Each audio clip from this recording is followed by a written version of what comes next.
Hello everyone, and welcome back to another video from our channel, Legend Death Data. In this video, we'll be highlighting American celebrities who have passed away today and in the last few days, along with other notable figures from around the world. Before we proceed, we kindly ask you to show your love and support by giving this video a like. It means a lot to us. Thank you. Marcia Lucas, a visionary force behind the camera, brought genuine emotion and seamless rhythm to the cinematic world. On May 27, 2026, she passed away peacefully at her home in Rancho Mirage, California, at 80, due to metastatic cancer.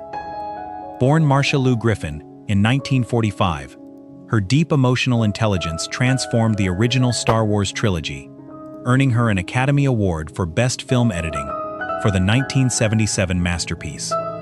However, her path was defined by resilience.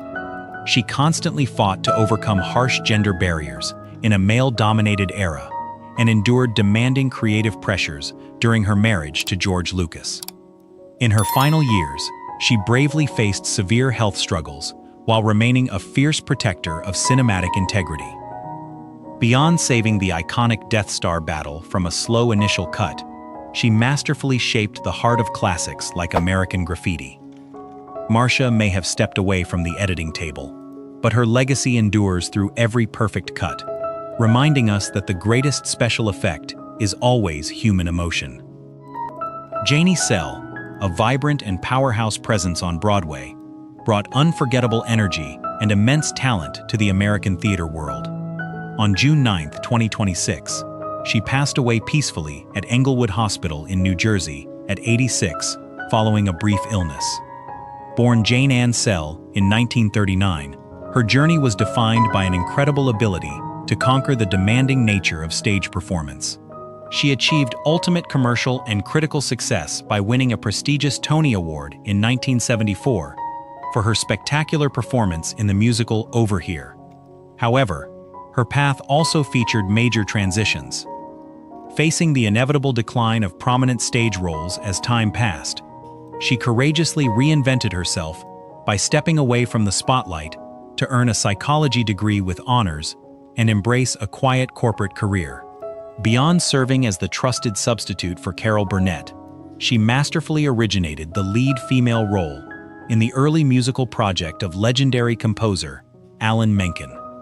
Janie may have taken her final bow, but her inspiring legacy endures through every laughter-filled memory and historic melody she left behind on the stage. Grizz Chapman, a beloved and gentle giant of American television, brought immense warmth and unforgettable humor to audiences worldwide. On May 22, 2026, he passed away peacefully at a New York hospital at 52 due to complications from long-term kidney disease. Born in 1974, his journey from a New York nightclub bouncer to a television star demonstrated remarkable resilience. He achieved major professional success on the hit comedy series 30 Rock, earning multiple Screen Actors Guild Award nominations alongside his talented cast members. However, his path was filled with severe challenges. While working on television sets, he silently endured a grueling battle with kidney failure, requiring intensive mechanical blood filtering multiple times a week just to stay alive, before receiving a successful transplant in 2010. Beyond breaking physical stereotypes with his sensitive and literate character portrayal, he dedicated his life to advocating for organ donation. Grizz may have stepped off the screen, but his inspiring legacy of kindness, courage, and laughter endures, proving that a giant physical stature is nothing compared to the size of a generous heart. The news of Denis Locorriere's passing has left many longtime music fans quietly shaken. Denis, who died at the age of 76, was best known as the unmistakable voice of Dr. Hook, a band that brought humor, heart, and a little mischief to radio stations across America. For many people, hearing his voice instantly brings back another time. A car ride with the windows down, a jukebox in a neighborhood bar, a summer evening when songs felt less polished and somehow more real. His family and those close to him confirmed the loss, and tributes soon began appearing from fans who had followed his music for decades. There was something different about Dennis. He never sounded like he was trying too hard.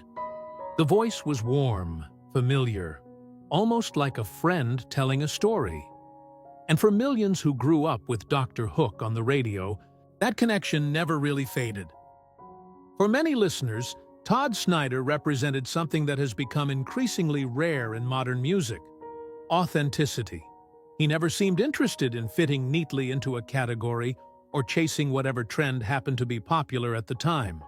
Instead, he built a career by telling stories the way he saw them, blending folk, rock, blues, country, and a touch of humor into something uniquely his own.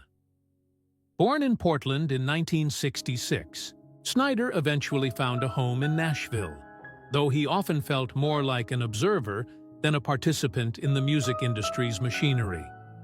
That outsider perspective became one of his greatest strengths. His songs were filled with everyday characters, unexpected wisdom, and the kind of honesty that cannot be manufactured. Many fans discovered him during the 1990s, when singer-songwriters still occupied a special place in American music. Others found him later through live performances, where his storytelling often became just as memorable as the songs themselves. A Todd Snider concert rarely felt rehearsed. It felt like spending an evening with someone who had seen a little bit of everything and wasn't afraid to laugh about it. The news of his passing at 59 struck many people as deeply unfair. Not because he was the biggest star in Nashville. He wasn't. It hurt because he remained one of the few artists who seemed genuinely connected to ordinary life. His legacy lives on in those songs. The funny ones, the heartbreaking ones, the ones that made listeners smile before suddenly making them think. In a world full of polished performances, Todd Snider reminded people that a good story, told honestly, still matters. For generations of country music fans, Bill Cody's voice was simply part of life. You could hear him on the radio during a morning drive, introducing an artist at the Grand Ole Opry, or sharing a story that made Nashville feel a little closer, no matter where you lived. His passing marks the end of a familiar presence that many listeners welcomed into their homes for years. Not a flashy celebrity, not someone who demanded attention, just a trusted voice that became woven into the daily routines of countless fans. What made Bill special was his genuine love for the music and the people behind it. He treated legends and newcomers with the same respect, and listeners could hear that sincerity every time he spoke. The microphone may be silent now, yet for those who spent decades listening, the memories remain. And sometimes, that is how a life continues long after the broadcast ends. Long before country music became a global business, George Jones was already setting a standard that countless singers spent the rest of their careers trying to reach. Born in Texas during the Great Depression, he emerged in the 1950s with a voice that sounded unlike anyone else's. Raw, powerful, unmistakably human. For many fans, the first memories come from hearing songs like White Lightning, blasting from car radios or spinning on jukeboxes across small-town America. Those records helped make him a star, but they were only the beginning. Through the 1960s and 1970s, as country music evolved and Nashville changed, Jones remained one of its most respected voices. Then came what many still consider one of the greatest country recordings ever made. He Stopped Loving Her Today. Released in 1980, it arrived at a time when some believed his best years were behind him. Instead, the song became a defining moment, not only in his career but in the history of country music itself. Few performances captured heartbreak with such honesty. Fans admired the hits, of course, but they also recognized something deeper. George Jones sang as if he had lived every word. Joy, regret, loneliness, hope. It was all there in the voice. Many artists achieved commercial success during those decades. Very few earned the level of respect that Jones did from fellow musicians. Even among legends, his name was often spoken with a certain reverence. The kind that cannot be manufactured. The kind that comes only after a lifetime spent turning ordinary songs into something unforgettable. Oliver Tree. YouTuber KSI has paid an emotional tribute to U.S. singer and legend Oliver Tree, who is believed to have died after 2 helicopters collided in Rio de Janeiro. The American singer-songwriter, who collaborated with KSI on the song Voices and is known for the track Miss You, was listed as being on board a helicopter that crashed over the Brazilian city on Sunday morning. He is believed to be one of 6 people who were killed when the 2 helicopters collided over Rio de Janeiro and crashed in the city's western zone, firefighters said. Rio de Janeiro's military fire department said one of the helicopters crashed into a car dealership where several electric vehicles were parked, igniting a fire that was extinguished. Tree was on the list of passengers handed to aviation authorities, the police have said, but they have not been able to identify the bodies of those killed in the crash. In a post shared on X, Britain's Got Talent judge KSI said, "Can't believe I'm actually having to type this. You're 32, man. You should still be here. You still had so much life to live, so much music to make, so much content to make. You're a legend and will always be a legend. Still doesn't feel real, genuinely feels sick. I love you, bro." The 32-year-old was only weeks into his world's first world tour, where he had planned to play shows on all 7 continents. He performed in Buenos Aires, Argentina, on June 4th, and on Saturday shared a video on his Instagram playing football in a Brazilian neighborhood. Tree was due to play more than 70 shows across 30 countries, including the UK, with dates scheduled in Glasgow, Manchester, and London in September. Recognizable by his signature bowl cut, Tree was known for his songs Life Goes On and When I'm Down. He released his 4th studio album, Love You Madly, Hate You Badly, in April. Jean Shalit, the popular film critic who spent decades with Today, has died. He was 100 years old. In a statement to NBC News on June 12th, Shalit's family said he passed away peacefully today after 100 years of an amazing life. Born March 25, 1926, Shalit was an instantly recognizable personality. Along with his distinctive handlebar mustache, poofy hair, eyeglasses, and bow ties, he is best remembered for his love of puns while doing reviews on the show's Critics' Corner segment. A graduate of the University of Illinois, Shalit became a part-time Today personality in 1970 and was elevated to a full-time role in 1973, replacing Joe Garagiola. He remained with the show until he retired in 2010. "It's enough already," he said in a statement announcing his retirement. In addition to his reviews, Shalit interviewed scores of celebrities during his Today tenure. His 1979 sit-down with Carol Channing is best remembered for the actor telling a story about having trouble understanding the British accent that left him in tears from laughing so hard. "What's the matter with him?" a smiling Channing said as Shalit tried to gather himself. His movie reviews were often punctuated by his use of puns, which became his calling card.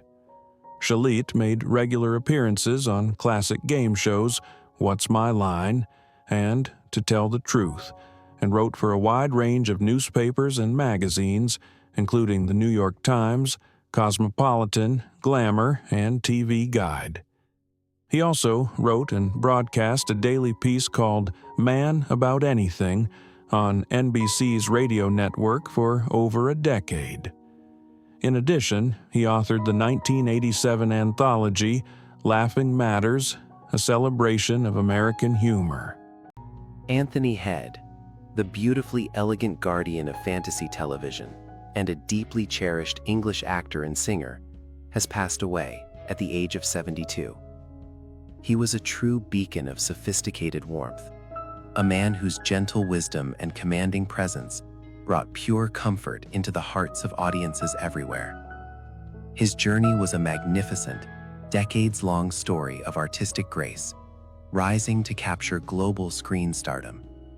He didn't just play characters, he poured a raw, fiercely dedicated soul into legendary television masterpieces like Buffy the Vampire Slayer and Ted Lasso. Every watchful glance as the iconic Rupert Giles and every brilliantly sharp line drove millions to fall in love with his timeless talent. Now, the library archives have softly quieted, and a remarkably vibrant life has taken its final bow. We lose a genuine giant of the stage and screen who lived to guide and inspire. The entertainment landscape feels deeply still without his radiant, comforting presence. Rest peacefully. Your extraordinary light shines in our memories forever. Jimmy Ray McBride has passed away at the age of 78, leaving behind a remarkable legacy in country music. He was never the loudest name in the room, not the artist standing center stage, yet millions of Americans spent decades listening to words that came from his pen. Born in Huntsville, Alabama, McBride became one of those rare songwriters who understood ordinary people. Love, regret, family, hard work, the themes that defined much of country music's most memorable years. His career produced 5 #1 songs, 10 top 10 hits, and many more records that found their way onto radios across the country. When he was inducted into the Nashville Songwriters Hall of Fame in 2017, it felt like recognition long earned. There is something especially moving about the loss of a songwriter. The voice may belong to someone else, but the heart of the song often belongs to them. Jimmy Ray McBride's words will continue traveling long after his passing, carried by the music he helped create. The death of Kris Kristofferson at the age of 88 closed a chapter that felt deeply connected to the golden years of American music and storytelling. For many people, he was never just a country singer. He was a songwriter's songwriter, a poet with a rough voice, a man who seemed more interested in telling the truth than chasing fame. His family confirmed that he passed away peacefully, surrounded by those closest to him. News of his passing brought a wave of memories for generations who grew up hearing his songs on country radio and seeing him on movie screens. Born in Brownsville, Texas, Kristofferson became one of the defining voices behind the country music revolution of the late 1960s and 1970s. His friendships and collaborations with legends such as Johnny Cash, Shel Silverstein, and Fred Foster helped shape an era that many fans still consider country music's finest. What always stood out was his humanity. He served in the military, studied at Oxford, and could have chosen a very different life. Instead, he followed music, often facing uncertainty along the way. That decision gave the world songs that felt honest and lived in. Many also remember him from films throughout the 1970s and 1980s. Yet, even after Hollywood success, he never seemed far removed from the songwriter carrying a notebook and searching for the next line. As time moves forward, voices like Kristofferson's become rarer. Not because of talent alone, but because authenticity cannot be manufactured. His songs remain. So do the stories. And for many Americans who lived through those decades, hearing his voice still feels like hearing an old friend. The passing of James Handy at the age of 81 closes the chapter on a career that many Americans experienced without always knowing his name. Yet his face was familiar, very familiar. His family confirmed his passing, and for countless viewers, it brings back memories of decades spent in front of television sets and movie screens. James Handy was one of those dependable actors who seemed to be everywhere, not chasing celebrity, just doing the work. If you watched television in the late 1970s, the 1980s, or the years that followed, chances are you saw him more times than you realized. He appeared during an era when character actors helped give stories their texture and realism, the kind of performers who made a scene feel believable the moment they stepped into it. Many will remember seeing him in films like Arachnophobia, Jumanji, and later in Top Gun: Maverick. Others may recognize him from countless television appearances spread across nearly 5 decades. He became part of the background of American entertainment in the best possible way. What stands out now is his consistency. Year after year, decade after decade. No scandals, no constant headlines. Just a craftsman showing up and delivering. As time moves forward, it's often these familiar faces that remind us how much life has changed. We may not remember every character James Handy played, but we remember where we were when those movies aired, who was sitting beside us, and the years that seemed like they would last forever. The passing of Melba Montgomery at the age of 86 marks the loss of a voice that belonged to one of country music's most cherished eras. Her family confirmed the news, and for many longtime fans, it feels like saying goodbye to a familiar friend from country radio's golden years. Back in the 1960s and 1970s, her duets with George Jones became favorites across America. Those records played from jukeboxes, car radios, and living rooms at a time when country music was built on storytelling and heartbreak. Real songs, real emotions. Many also remember the surprise success of No Charge in 1974, a song that touched parents across the country with its simple message about love and sacrifice. It was gentle, honest, unforgettable. Melba never seemed interested in chasing fame. She simply sang the truth. And sometimes, that's what lasts the longest. Long after the charts fade away, the voices that felt genuine continue to echo through the years. Stacey King. The basketball world is mourning the loss of Stacey King, the former Chicago Bulls big man and longtime broadcaster who has died at the age of 59. The Chicago Bulls announced King's passing Sunday, sending shockwaves through the NBA community. A cause of death was not mentioned. King spent 8 seasons in the league after being selected 6th overall in the 1989 NBA draft by the Bulls and quickly became part of one of basketball's greatest dynasties, helping the Bulls capture 3 straight NBA championships alongside Michael Jordan and Scottie Pippen during the franchise's legendary early 90s run. After his time in Chicago, King went on to play for several NBA teams, including the Minnesota Timberwolves, Miami Heat, Dallas Mavericks, and Boston Celtics before wrapping up his professional playing career. While King earned 3 championship rings as a player, many younger fans came to know him as the unmistakable voice of Bulls basketball. Following his playing days, he became a fan-favorite broadcaster, known for his energetic calls, memorable catchphrases, and larger-than-life personality behind the microphone. Many remember King not only for his role on championship teams, but for the passion and humor he brought to every Bulls broadcast. Patrick Godfrey.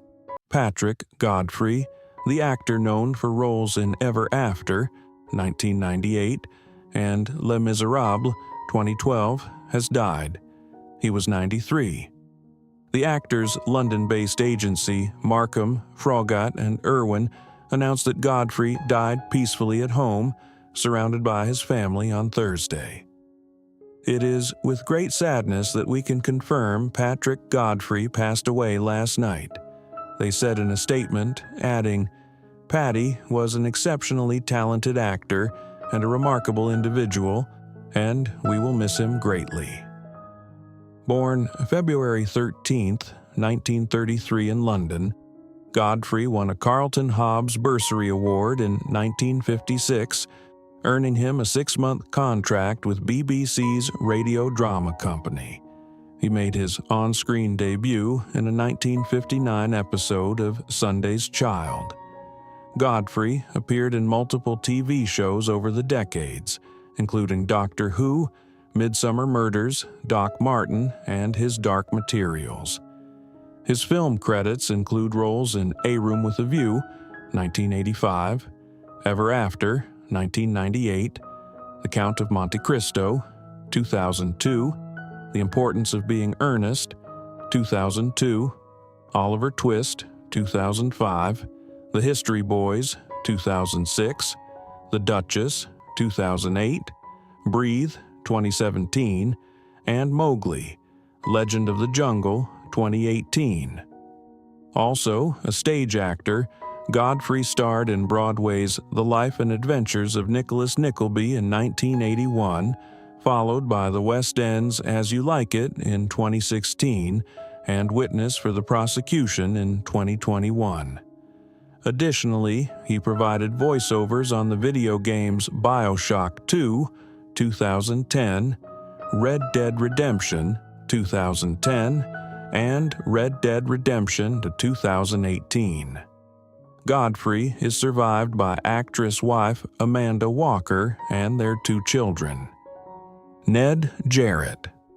Today's news that NASCAR Hall of Famer Ned Jarrett had died at age 93 felt like losing a longtime close friend, albeit one you never met in person, but was in your living room most Sundays for decades.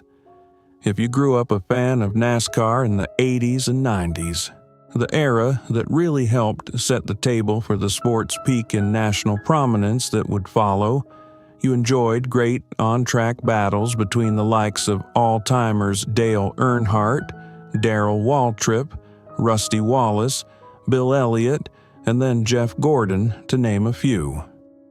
Ned was in the TV booth for so many of the formative moments of that time, either on CBS with Ken Squire and company for the Daytona 500, or, much more frequently with Bob Jenkins and Benny Parsons on ESPN, a trio that to this day is still revered, despite being 26 years since they last called a race together. A decade ago, when Ned and Dale Jarrett joined Ken Squire for NBC's throwback Southern 500 telecasts, it was remarkable that Ned hadn't missed a beat. Ned's cool, calculating style helped him to 2 championships as a racer. That same style, plus his ability to clearly communicate complex things, helped translate his sport to fans who were discovering it for the first time through TV. Thinking back on it today, what stands out is his versatility. He was an analyst with the broadcasting range that many career announcers don't even have. YouTuber Alex Simo. The Yu-Gi-Oh! Community is in mourning today. Alex Simo, one of the most beloved creators in the game's online world, has passed away at just 32 years old. And the tributes pouring in from fans and fellow creators make one thing very clear. This loss goes far deeper than just losing a YouTuber. For those who don't know Alex, here's a quick picture of who he was. He built a YouTube channel from the ground up, centered entirely around Yu-Gi-Oh!, the card game he fell in love with as a kid. Deck profiles, competitive breakdowns, community series. Over the years, he grew that channel to over 300,000 subscribers. Not through flashy gimmicks, just genuine passion for a game he truly loved.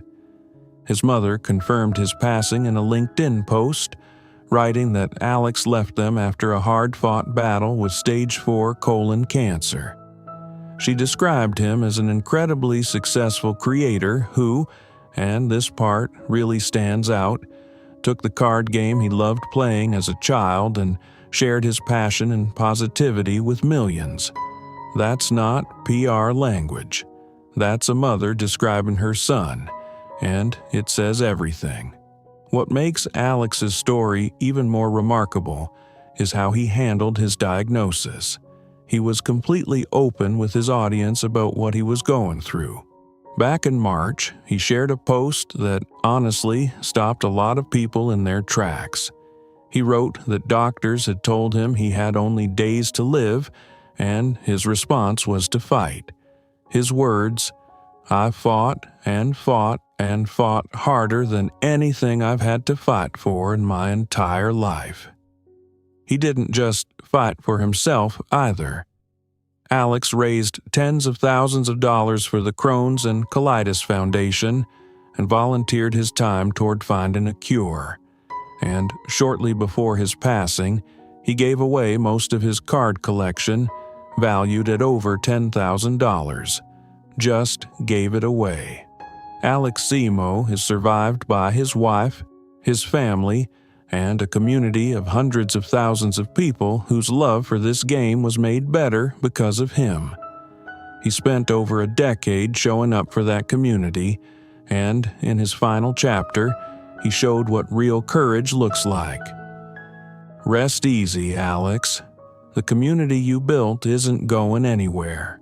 The music world has lost Peabo Bryson at the age of 75, a voice that seemed to glide effortlessly through some of the most memorable songs of the last half-century. His passing was confirmed by those close to him, bringing sadness to fans who grew up hearing that unmistakable blend of soul, warmth, and quiet power. For many Americans, especially those who remember radio in the 1970s, 1980s, and 1990s, Bryson's voice was simply part of life. It appeared during long drives, wedding dances, and family evenings around the television. Later generations discovered him through beloved Disney films, where songs like Beauty and the Beast became woven into family memories. What always stood out was his sincerity. No unnecessary drama. Just a man who let the music speak. As the years move faster and more familiar voices leave us, artists like Peabo Bryson remind us how deeply a song can become part of a lifetime. The news of Foster Silver's passing at the age of 64 has left many longtime music fans quietly reflecting on just how quickly the years have gone by. Known as a singer, songwriter, producer, and one of the most talented members of the Silvers, Foster was part of a musical family that helped shape the sound of the 1970s. His family confirmed the loss, bringing an end to a career that began when he was still a child. For many Americans who grew up during that era, his voice is tied to memories of transistor radios, weekend television appearances, and a time when family groups could dominate the charts with pure talent and undeniable charm. When Misdemeanor became a hit in 1973, Foster was only 11 years old. Think about that for a moment. Most children were worried about homework or Little League. He was performing for national audiences and carrying himself with a confidence far beyond his years. It was remarkable then, and it still feels remarkable now. What many people admired was not only the music, it was the sense that the Silvers were genuinely connected as a family. Through changing trends, industry pressures, and decades of life experience, Foster remained closely tied to the musical roots that first introduced him to the world. There is something especially sad about losing artists from that generation. They remind us of summer afternoons, family gatherings, and songs that somehow stayed with us long after the radio stopped playing them. Foster Silvers leaves behind recordings, memories, and a chapter of American music that cannot be recreated. Time moves on. It always does. Yet certain voices continue to echo long after they are gone. The passing of Robert Carradine at the age of 71 marks the end of a career that stretched across some unforgettable decades of American film and television. For many people, his face instantly brings back memories of movie theaters in the late 1970s and 1980s, when a new generation of actors was finding its place in Hollywood while audiences packed cinemas every weekend. His family confirmed the news, and for those who followed his work over the years, it feels like another reminder that the era many of us grew up with is slowly becoming part of history. Robert came from one of Hollywood's most recognized acting families, but he never seemed interested in simply living off the family name. He built his own path. Many viewers remember him from Revenge of the Nerds, a film that became one of the defining comedies of the 1980s. It was the kind of movie quoted in school hallways, college dorms, and family living rooms for years afterward. Whether people loved it or criticized it, they remembered it. There was something approachable about him. He never carried himself like an untouchable movie star. Even when appearing alongside bigger names, he often felt like the person audiences could relate to. The underdog, the outsider, the guy trying to find his place. Away from the screen, he experienced the same ups and downs that come with a long life and a long career. Success, setbacks, family, change. The things that eventually touch everyone. When actors like Robert Carradine leave us, it is not only a performer we lose, it is a connection to a particular time in American culture. A Saturday night movie, a rented VHS tape, a familiar face appearing on the television after dinner. Those moments fade, but somehow they never disappear completely.